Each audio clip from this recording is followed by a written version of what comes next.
Salut à tous, c'est Mélanie K de laminutedemélanie.fr et de tellement d'autres choses. Retrouvez-moi très bientôt sur MCE bien sûr. On me pose souvent cette question, comment on passe de la scène à l'animation. En fait, on passe pas de l'un à l'autre. J'ai une formation de comédienne, j'aime être sur scène avant tout.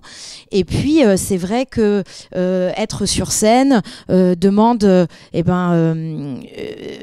faut une personnalité, il faut avoir l'envie de faire ça. Et je pense que naturellement, on se retrouve assez rapidement quand on fait des stages en télé, devant la caméra, avec cette envie de rencontrer des gens, faire des sketch, interviewer.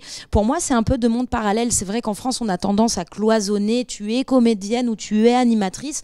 Moi, je trouve que tout ça se complète. Je fais des interviews en tant que journaliste cachée derrière la caméra où on ne me voit pas depuis très très longtemps. J'ai travaillé pour beaucoup de programmes d'M6, notamment de longues années pour l'émission Fan 2, qui était un peu mon émission chouchou. Quand ça s'est arrêté, j'avais un peu envie de pleurer. D'ailleurs, je crois que j'ai pleuré.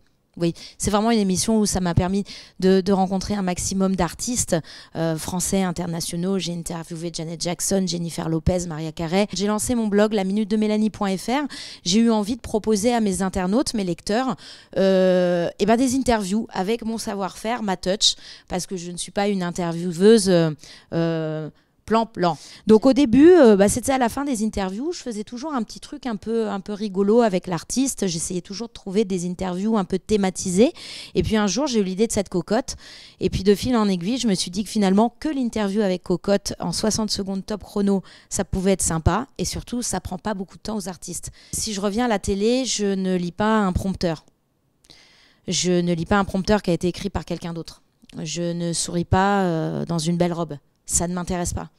Je veux être dans une action. Si je reviens à la télé, je veux maîtriser ce que je suis en train de faire.